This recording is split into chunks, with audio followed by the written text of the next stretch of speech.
Evermoreso, Evermoreso, Evermoreso, Evermoreso.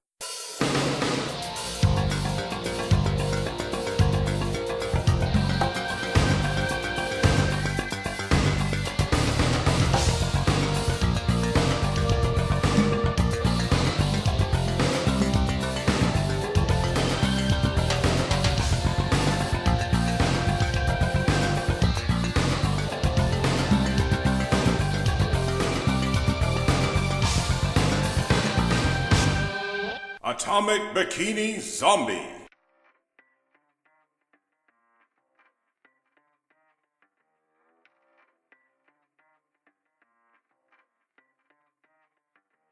By the pale light of the moon, a young woman entered the iron gates of a derelict cemetery.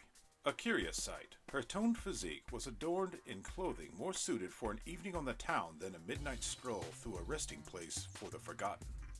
A pink cropped shirt, minus a bra, offered ample cleavage viewing opportunities. Her cut-off denim shorts granted just enough exposure of her wonderfully round cheeks. Hot pink black striped stockings reached above her knees, and goth-style platform shoes complete with 4-inch heels finished the ensemble. Her grave strolling accessories included skull earrings and a black band that held her golden blonde hair in a ponytail. Tightly strapped to her back was an expressionless bunny backpack. The intruder carelessly wandered along a barren pathway, only taking time to read a few of the weather-worn headstones. How do they expect anybody to read these things? It looks like they etched them with the Undertaker's teeth. She snorted as she rubbed her strained blue eyes. She continued further into the quiet necropolis, but unknown to the beautiful visitor, she had caught the attention of 4 of the shambling dead. Each zombie was distinctive from the other. One looked as though he was quite successful in life, judging from his expensive burial suit. The second didn't look to be of a similar social standing as the first, and his milk-white eyes contained a sadness that told of promises unkept. The third walking corpse was little more than an animated heap of rotted tissue wrapped around brittle bones. The final member of the quartet was a decorated military man who was buried wearing his beret and flak jacket. The girl stopped at a group of old tombstones and tossed her hands on her hips. This spot looks as good as any, I guess. In an amazing, coordinated effort of stealth, the zombie shuffled closer to the girl as her attention was distracted by the markers. The brain-hungry monsters were less than 10 feet away when the woman finally heard the intruders and whipped around. She gasped as she witnessed the distorted faces and outstretched arms of the living dead. With one hand on her hip, she used the other to shake a disciplinary finger at the group. No, Mama Spank. The well-dressed zombie shot a confused glance at his equally perplexed counterparts. Hello, boys. My name is Morgan, and I'm looking for a good spot to harvest some body parts. You guys have any suggestions? The skeletal zombie groaned as its bulging eyes ogled the attractive trespasser. Unimpressed by the girl's presence and the gibberish she spoke, the decorated veteran zombie aggressively flailed his arms about while releasing a guttural roar. Take a chill pill, Rambo. I'm dead like you. You guys must seriously be D-list zombies if you can't tell your own kind. Confusion and the hunger for fresh brains grew amongst the restless foursome. Okay, gentlemen, let's try this again. I'm here for some semi-fresh parts. Morgan scanned her unkept surroundings with a dismal expression. The former military member closed in on the girl with hands outward and rotten teeth grinding. The others followed his lead. I see you fall-apart fellows will have to serve as an example to the others that are planted in this heap. Let's see what Bunnyflop has in store for you. Morgan reached into the rabbit backpack and drew out a baseball bat generously trimmed with metal spikes. She examined the weapon with a delightful smile. Tasty. Time to bikini up. Crimson energy instantly sheathed the mysterious blonde, then burst away, revealing a startling new form. Though Morgan's body type and facial features remained the same, her skin was much more pale in comparison, with flowing raven locks highlighted with streaks of red. Her once blue eyes were now scarlet and her lips black. Her new attire consisted of a 2-piece black bikini with red trim, black fingerless gloves, and shin-high heeled boots. Bunnyflop remained unchanged and in place. The zombie girl gripped her bat and sported a fiendish grin.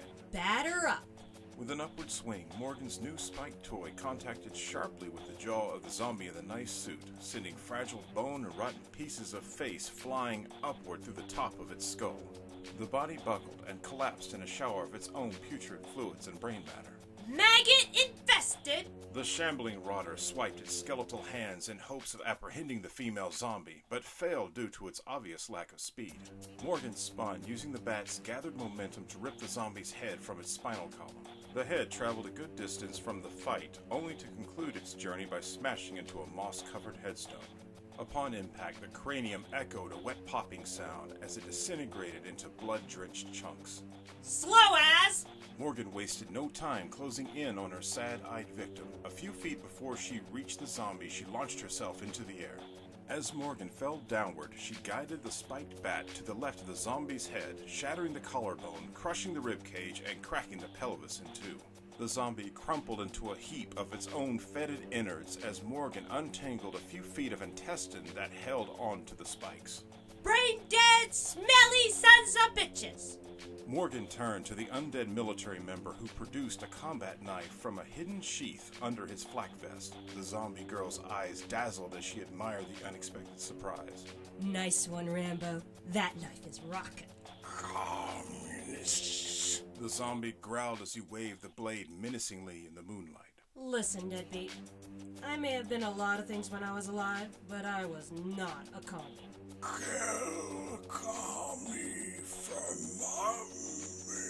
Swiftly, the zombie rushed at his opponent blade first. Morgan maneuvered her bat to deflect several thrusting blows. The combat-savvy corpse changed his attack pattern from controlled thrusts to wild slashing. One attack found its mark and lacerated Morgan's right arm. The dead woman winced in pain as black blood seeped from the wound. She jumped back to further the space between them, but the zombie combatant hastily closed the gap with a lunging thrust of his blade. The bikini-clad zombie performed the splits just before the blade struck her in the heart. With gritted teeth, Morgan used her spiked bat like a spear and jammed the weapon into the center of the monster's face. To the music of moist, crunching bone, the spikes raked through the skull and burst out of the back of the zombie's head.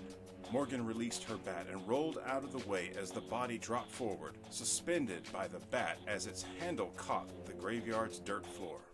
The weight of the body forced the remaining husk of a face and head to continue its journey of grinding its skull against the gore-splattered spikes until it reached the earth below. Morgan rose to her feet with a smile as she noticed the creature's punctured eyes and tongue clinging on to the spikes located on the business end of the bat. The zombie girl's injury sealed itself with a glow of energy that burned with the same scarlet coloration as her eyes. I was only asking for directions, you dweebs. Her boots squished the rotten remains of her opponent as she collected her bat from the corpse's head. She slung the bat over her shoulder and looked over the battle site with a grin. And that's what you get for messing with an atomic bikini zombie. Atomic Bikini Zombie will return after these messages.